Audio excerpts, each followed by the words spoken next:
चलिए आज हम लोग देखेंगे इसमें थेल्स थ्योरम। देखिए थेल्स थ्योरम का स्टेटमेंट क्या कहता है कि यदि किसी त्रिभुज की एक भुजा के समांतर अन्य दो भुजाओं को भिन्न भिन्न बिंदु पर प्रतिच्छेद करने के लिए एक रेखा खींची जाए तो ये अन्य दो भुजाएं क्या होती है, एक ही अनुपात में विभाजित हो जाती है। ठीक है, चलिए हम एक त्रिभुज बनाते हैं। चलिए एक त्रिभुज है, इसका नाम दे देते हैं ए बी सी। तो स्टेटमेंट क्या कहता है कि किसी त्रिभुज की एक भुजा के समांतर, चलिए इस बीसी भुजा के समांतर हम एक रेखा खींचते हैं। ठीक है, जो अन्य दो भुजा यानी कि ए बी और सी डी को डी और ई पर काटती है। ठीक है, तो ये अन्य दो भुजाएं जो है वो एक ही अनुपात में विभाजित होती है, यानी कि एडी और डीबी का अनुपात एई और ईसी के अनुपात के साथ क्या होता है, बराबर होता है। ठीक है, चलिए इसमें मान लेते हैं फिगर में। देखिए माना त्रिभुज ए बी सी में भुजा बीसी, ध्यान दीजिएगा, भुजा बीसी के समांतर एक रेखा डीई खींचा गया, जो अन्य दो भुजाएं ए बी तथा एसी को क्रमशः डी और ई पर काटती है। सिद्ध करना है कि एडी और डीबी का अनुपात होगा बराबर एई ईसी के साथ। ठीक है, क्या किया इसमें, एबीसी में भुजा बीसी के समांतर एक रेखा डीई खींचे हैं। ठीक है, जो एबी भुजा को डी और एसी भुजा को ई पर काटती है। ठीक है, और क्या प्रूफ करना है, एडी और डीबी का अनुपात बराबर होगा एई ईसी के साथ। ठीक है, इसको देखिए प्रूफ करने के लिए हम रचना करते हैं। क्या रचना करते हैं इसमें, ध्यान दीजिए, डी से सी को मिलाते हैं। ठीक है, डी से सी को मिलाते हैं, बी ई को मिलाते हैं, यानी कि डीसी और बीई को मिलाया गया तथा चलिए डी से इसके ऊपर लंब खींचते हैं, एम नाम देते हैं। ई से ए बी के ऊपर लंब खींचते हैं, एन नाम देते हैं। ठीक है, यानी कि डी एम परपेंडिकुलर खींचा गया ए सी के ऊपर तथा ई एन लंब ए बी के ऊपर खींचा गया। ठीक है, क्या किया रचना, देखिए इसमें डीसी को मिलाए, बीई को मिलाए, डी से ए सी के ऊपर लंब खींचे डीएम और ई से ए बी के ऊपर लंब ई एन खींचा गया। ठीक है, अब इसका देखिए प्रमाण में इसको प्रूव करने के लिए हम यूज करेंगे इसमें त्रिभुज का क्षेत्रफल। त्रिभुज का क्षेत्रफल क्या होता है, हाफ आधार इंटू ऊंचाई। ठीक है, पहला लेते हैं। देखिए ध्यान दीजिए, चार चीज जो लिख रहे हैं ये मेन चीज है, इसको अगर आप लिख लेंगे तो ये आसानी से इसका मैथ्स बन जाएगा। चलिए इसमें पहला देखेंगे, एरिया ऑफ ट्रायंगल, हम लंब देते हैं ए डी ई। कौन सा त्रिभुज लिया है, ए डी ई का क्षेत्रफल बराबर होता है हाफ, ध्यान दो इसमें आधार अगर एडी लेंगे तो ऊंचाई इसके साथ का होना चाहिए EN, अगर आधार लेंगे AE तो ऊंचाई कौन सा होगा DM। तो हम सबसे पहले आधार लेते हैं एडी, तो ऊंचाई कौन सा होगा, ई एन होगा। इसको समीकरण 1 देते हैं। आ रहा समझ में? अब देखो दूसरा, area of triangle BDE, BDE का क्षेत्रफल, कौन सा त्रिभुज है, बीडीई, इसका क्षेत्रफल के लिए आधार लेते हैं बीडी। ये अगर आधार लेंगे तो ऊंचाई इसका बाहर में होगा, कहां होगा, ई एन होगा ऊंचाई। ठीक है, कौन सा त्रिभुज का, बीडीई, इस त्रिभुज का क्षेत्रफल आधार लिए बीडी, ऊंचाई हो गया इधर ई एन। ठीक है, चलिए इसी प्रकार फिर एरिया ऑफ ट्रायंगल, फिर एडीई लिखते हैं, एडीई इक्वल टू हाफ, इसके लिए आधार लेंगे अब एई, अभी आधार क्या लिए, एई। अब आधार अगर एई लेंगे ना तो ऊंचाई क्या होगा, डीएम होगा। ये इक्वेशन नंबर 3 देते हैं।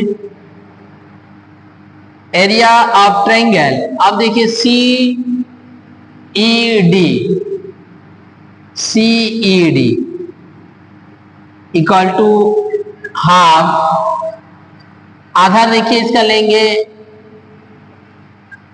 सीई, तो ऊंचाई हो जाएगा डीएम। चलिए ये 4 चीज समझ लीजिए इसमें। सबसे पहले क्या लिए, त्रिभुज ए डी ई का क्षेत्रफल हाफ, आधार लिए एडी, ऊंचाई लिए है ई एन, पहला समीकरण। दूसरा में बी डी ई का क्षेत्रफल हाफ, आधार लिए हैं बी डी, तो ऊंचाई ई एन। ठीक है, तीसरा समीकरण में फिर त्रिभुज ए डी ई का क्षेत्रफल, अब हाफ, आधार लिए हैं ए ई, तो ऊंचाई होगा डी एम। ठीक है, और चौथा नंबर में देखिए सी ई डी का क्षेत्रफल हाफ, आधार लिए हैं सी ई, तो ऊंचाई लिए है डी एम। ठीक है, ये 4 चीज मैंने है, इसको लिखना है, लिखो इसको।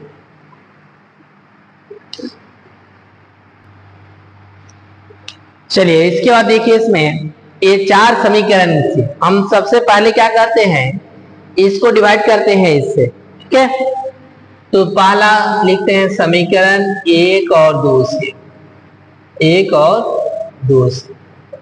चलिए भाग करेंगे, ऊपर में area of triangle A D E whole divide by, इसको लिखेंगे area of triangle B D E. चलिए बाय, ऊपर में इसका आया है कितना, 1/2 into A D into E N ना, इसका लिखेंगे 1/2 into B D into E N ना। अब 1/2 ऊपर नीचे कैंसिल, ई एन कैंसिल, तो क्या बचा, A D by B D. चलिए इसको समीकरण 5 देते हैं। ठीक, देखिए फिर उसी प्रकार समीकरण 3 और 4 से लेंगे, 3 और 4 से। चलिए फिर इसमें डिवाइड करेंगे, एरिया ऊपर में लिखते हैं A D E whole divide by area C, area of triangle C D equal to, चलिए इसका 1/2 into A E into DM, इसका 1/2 इंटू सीई इंटू डीएम। चलिए 1/2 कैंसिल, डीएम कैंसिल, तो इससे बचा ए बाय सीई। चलिए समीकरण 6 लिखो। चलिए अभी देखिए इसमें हमको प्रूफ क्या करना है, A D by B D, A D by B D और ए ई बाय सी, ये दोनों को बराबर प्रूफ करना है। ठीक है, तो ये दोनों बराबर प्रूफ करने के लिए इसका एलएचएस में देखते हैं क्या है। देखिए एलएचएस में क्या है, ऊपर में ए डी, इसका ऊपर में भी है ए डी, नीचे वाला इसमें एक अलग त्रिभुज है BDE। कौन वाला त्रिभुज है? ये वाला BDE और CED, ये दोनों त्रिभुज अलग है। अगर ये दोनों को हम बराबर कर देंगे तो इसका एलएचएस बराबर हो जाएगा। अगर एलएचएस बराबर हो जाएगा तो यहाँ से हम इसका आरएचएस को बराबर लिख सकते हैं। ठीक है, तो आप देखेंगे इसमें क्लास 9 में एक थ्योरम पढ़े थे, देखिएगा, याद कीजिए। Area of triangle BDE equal to area of triangle CED। चलिए इसमें देखिए फिगर में BDE और CED ये ऐसे दो त्रिभुज हैं जो एक ही आधार D और एक ही समांतर रेखाओं के बीच स्थित है। क्लास 9 में एक थ्योरम पढ़े थे, याद है? एक ही आधार और एक ही समांतर रेखाओं के बीच स्थित त्रिभुज क्षेत्रफल में क्या होते हैं? बराबर होते हैं। तो ये एक ही आधार D और DE समांतर BC है। एक ही आधार और एक ही समांतर रेखाओं के बीच स्थित त्रिभुज क्षेत्रफल में क्या होते हैं? बराबर होते हैं। इसको समीकरण 7 देते हैं। ये कहां से लिया गया ना? एक ही आधार और एक ही समांतर रेखाओं के बीच स्थित त्रिभुज क्षेत्रफल में बराबर होते हैं। तो इसमें हमको क्या मिल गया कि ए और ए दोनों त्रिभुज बराबर हो गया एरिया में। ठीक है, तो इसका एलएचएस देखो बराबर हो गया। ऊपर वाला ऑलरेडी बराबर है, ADE है, और ये दोनों बराबर हो गए। ठीक है, तो अगर एलएचएस बराबर हो गया इसके साथ, इसका एलएचएस इसका एलएचएस के साथ बराबर, तो इसका आरएचएस इसका आरएचएस के साथ बराबर।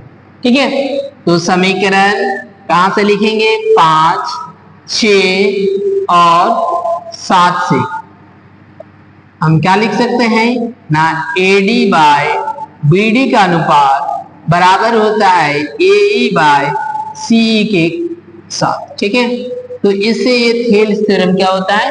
प्रूव होता है। आ गया समझ में? लिखो थेल्स थ्योरम ना। अब देखेंगे थेल्स का विलोम, थेल्स थ्योरम का विलोम के बारे में। इसमें क्या कहता है कि यदि एक रेखा किसी त्रिभुज की दो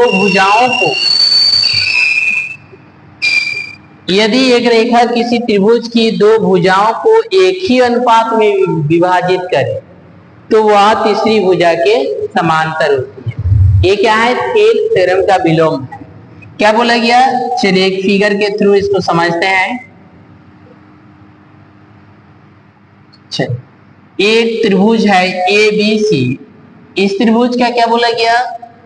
यदि एक रेखा इस त्रिभुज की दो भुजाओं, चलिए एक रेखा है, इस त्रिभुज की दो भुजाओं को एक ही अनुपात में विभाजित करता है, यानी कि AB और AC भुजा को ये अनुपात में AD और BD का अनुपात AE और CE के अनुपात के साथ बराबर है।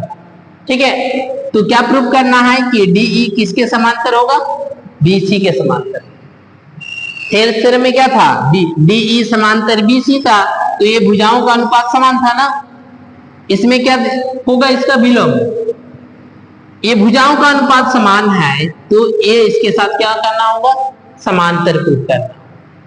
ठीक है, चलिए इसमें फिगर के थ्रू लिख लेते हैं। देखिए माना त्रिभुज ABC में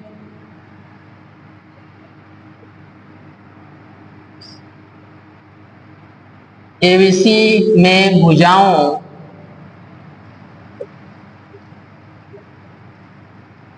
AB तथा AC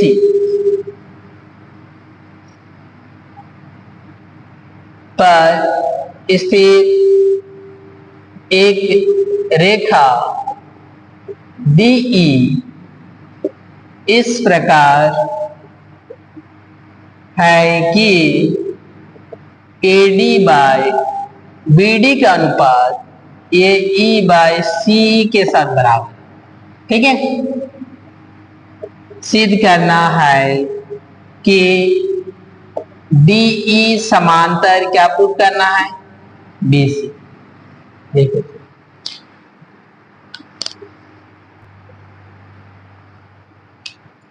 चलिए इसको देखिए, प्रूव करने के लिए हम रचना करते हैं। क्या रचना करते हैं इसमें? ध्यान दीजिए, इसमें DE जो रेखा है वो अभी BC के साथ ये समांतर नहीं, ठीक है। तो हम एक अन्य रेखा की रचना करते हैं, D से एक अन्य रेखा की रचना करते हैं, DE डैश, नाम देते हैं DE डैश, जो इस BC के साथ क्या है? समांतर। हम क्या किए रचना ना, DE डैश समांतर BC खींचा गया, ठीक है। DE डैश जो है वो किसके साथ समांतर है? BC के साथ, ठीक है। लेकिन ध्यान दीजिए DE और BC के साथ समांतर अभी नहीं है, वो हमको प्रूव करना है। चलिए प्रमाण में देखिए इसमें कैसे प्रूव करते हैं। चलिए प्रमाण में देखिए तो त्रिभुज ABC में इसमें हमको क्या दिया है ना, AD बाय BD का अनुपात बराबर है AE बाय CE के साथ, है कि नहीं? ये कहां से आया? दिया है, ठीक है, ये अनुपात दिया गया है। अब ध्यान दीजिए इसमें हम रचना क्या किए हैं, DE डैश समांतर किए हैं किसके साथ? BC के साथ ना। DE डैश समांतर किसके साथ है? BC के साथ। अगर DE डैश समांतर BC है तो थेल्स थ्योरम से क्या लिख सकते हैं? देखिए तो AD और BD का अनुपात AD बटे BD बराबर AE डैश लिख सकते हैं, AE डैश बटे CE डैश लिख सकते हैं कि नहीं? कहां से लिखा गया? AD और BD का अनुपात AE डैश और CE डैश के साथ बराबर। कहां से? थेल्स थ्योरम, इसको 2 देते हैं, कहां से लिखा गया? थेल्स थ्योरम, अभी पढ़े ना, थेल्स प्रमेय, ठीक है। अब देखिए समीकरण 1 और 2 को ध्यान दीजिए। समीकरण 1 में क्या है? AD बाई BD का अनुपात बराबर है AE और CE के साथ। इसमें भी AD और BD का अनुपात बराबर किसके साथ है? AE डैश और CE डैश। तो ध्यान दीजिएगा दोनों का LHS बराबर है कि नहीं? तो दोनों का LHS बराबर लिख सकते हैं यहां से। तो समीकरण 1 और 2 से ये दोनों का RHS को बराबर लिखते हैं, क्या होगा? AE बाय CE और AE डैश बटे CE डैश का अनुपात बराबर होगा। फिगर में देखिए AE और CE बराबर किसके साथ हुआ ना, AE डैश CE डैश। अरे समझ में बोल रहा है कि AE डैश और CE डैश का E का अनुपात AE डैश और CE डैश के साथ बराबर है, ठीक है। ये कब संभव होगा? जब A और E क्या हो जाएगा? एक ही बिंदु हो, ठीक है। यह कब संभव होगा? यह तभी संभव होगा, संभव है जब E और E डैश एक ही बिंदु होगा, एक ही बिंदु होगा, ठीक है। इसका मतलब है कि ये जो DE डैश रचना किए थे ना, इसके समांतर BC के समांतर, मतलब DE डैश यहाँ कोई अलग बिंदु नहीं होगा, बल्कि DE डैश और E जो है एक ही बिंदु होगा जो इस BC के साथ समांतर हो, ठीक है।